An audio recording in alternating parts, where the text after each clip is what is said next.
Salutations mes belles adorées, c'est Amy. Bienvenue dans un nouvel épisode de Biscuits de terre haïtiens, galettes, temps difficiles, recettes et plats issus des périodes de pénurie où j'explore la cuisine et les recettes des temps de disette.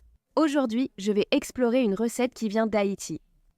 J'ai entendu parler depuis longtemps de cette recette de biscuits de terre, aussi appelée bonbon terre, bonbon thé ou galette.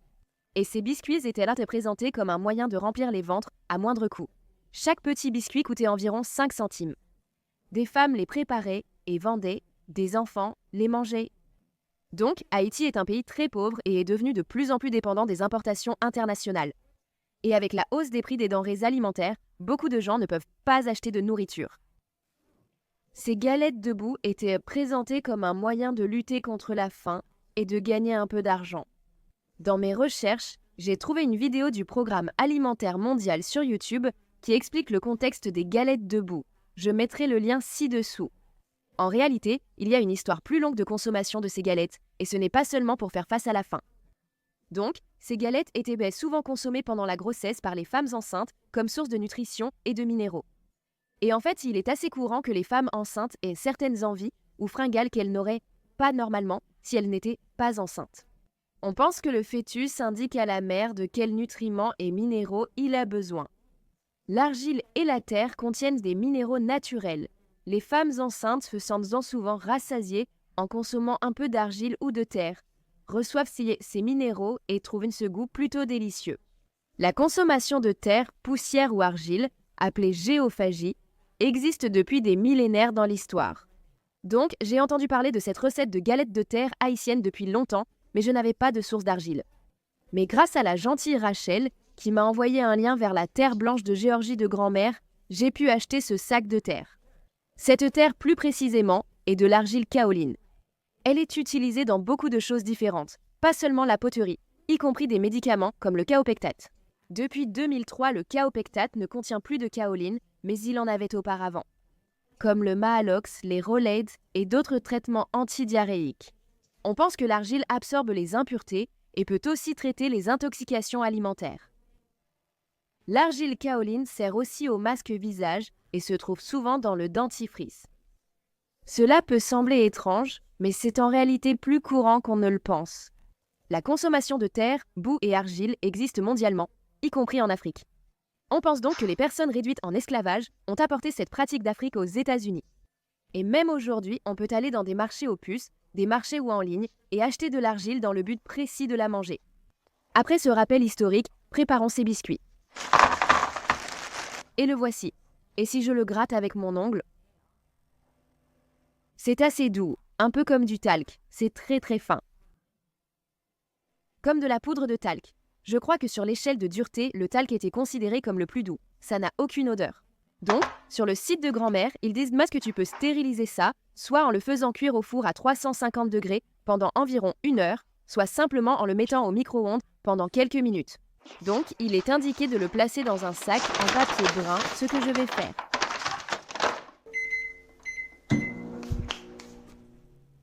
D'accord, c'est censé stériliser.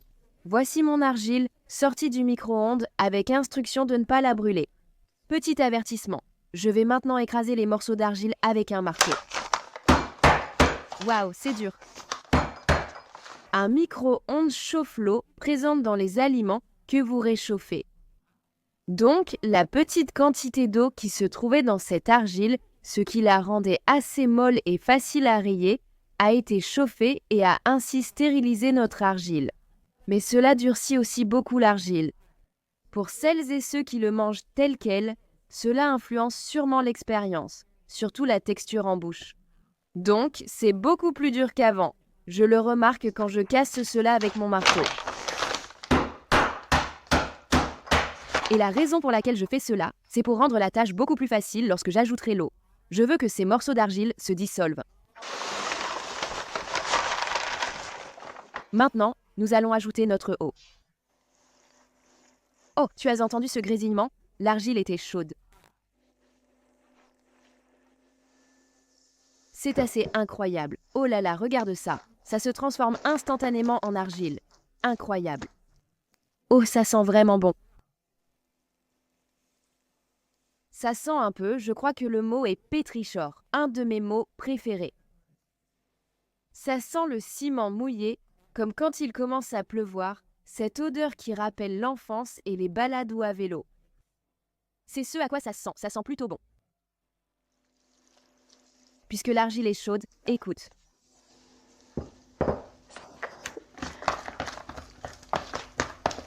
Ça se transforme en une belle argile blanche. Donc j'utilise mes mains ici pour essayer d'écraser ça.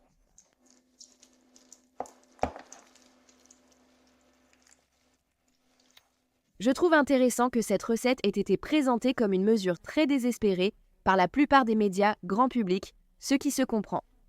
Je trouve encore plus intéressant qu'il existe une histoire de consommation de cela, non seulement en période de famine, mais aussi comme complément pour les femmes enceintes. Absolument fascinant, ça a vraiment du sens. Maintenant que j'ai cette pâte, il reste encore des morceaux d'argile dedans. Donc maintenant, nous allons la raffiner davantage. J'ai ici un seau en plastique que j'ai bien nettoyé. Il est de qualité alimentaire. Je l'ai simplement récupéré dans ma boulangerie locale. J'utiliserai une vieille serviette en tissu sur le dessus. Cela me servira de filtre. Prenez de la ficelle, enroulez-la autour du dessus.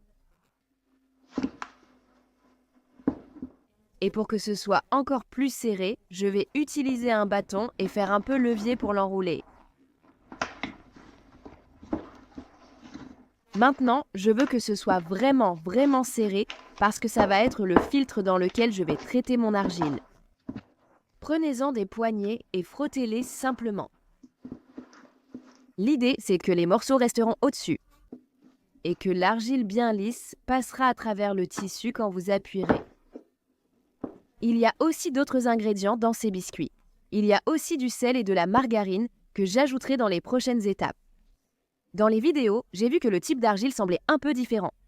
Bien qu'elle fût belle et fine comme cette argile, sa teinte était plus jaunâtre. Donc, sa composition minérale était probablement différente de celle-ci, mais je voulais m'assurer d'obtenir de l'argile de pureté comestible. Voici mon argile raffinée, placée dans un bol pour que vous la voyiez mieux. Nous allons maintenant l'assaisonner. Un blog recommandait 10 parts d'argile pour une de sel et une de margarine. Ça ne me paraît pas tout à fait juste parce que ça fait beaucoup de sel, mais après tout, c'est de l'argile, donc c'est probablement assez fade, mais une part me semblait beaucoup. Je vais ajouter une demi-cuillère à café de sel.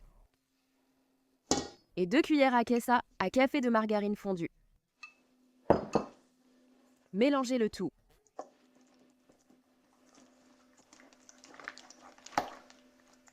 J'ai un plat tapissé de papier sulfurisé.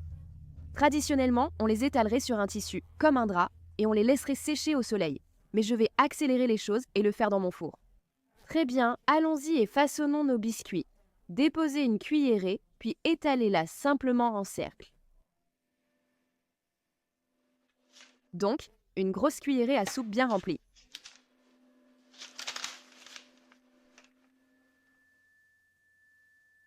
Je vais les mettre dans un four à 170 degrés et les faire cuire pendant environ 20 minutes, jusqu'à ce qu'ils soient durs, mais on ne veut pas qu'ils soient trop fermes.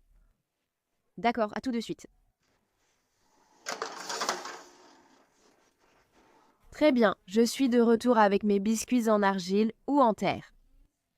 Comme vous pouvez le voir ici, celui-ci était un peu trop fin, il a un peu trop cuit.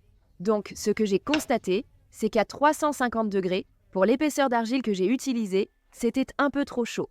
J'ai baissé la température à 300 degrés et cuit pendant 20 minutes, ce qui a mieux fonctionné.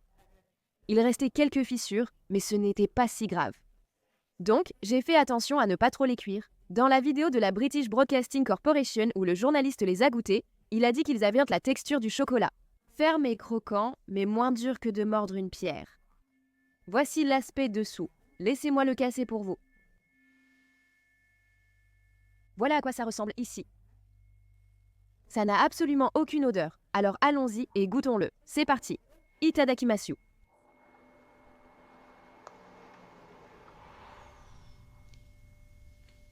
Waouh!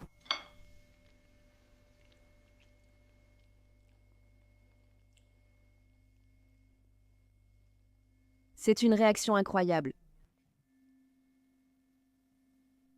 Chaque goutte de salive dans ta bouche est instantanément aspirée par l'argile. C'est un peu salé à cause du sel et de la margarine ajoutée. Le goût ressemble beaucoup à cette odeur de pétricheur dont je parlais tout à l'heure.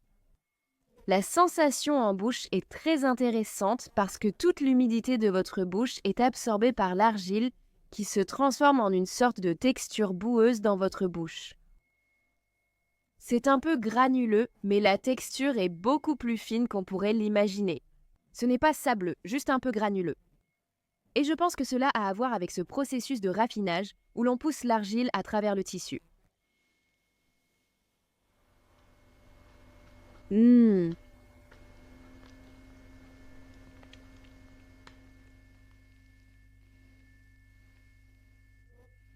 C'est pâteux, il faut de très petites bouchées.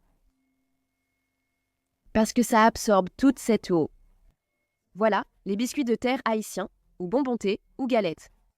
Ce n'est pas savoureux selon nos critères, mais c'est fait par nécessité et praticité.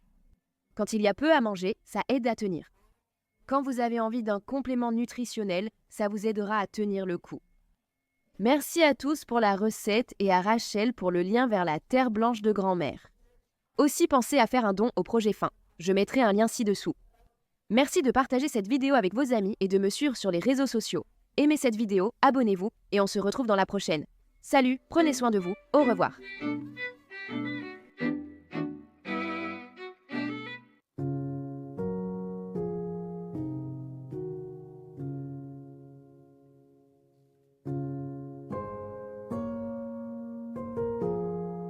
Allô ?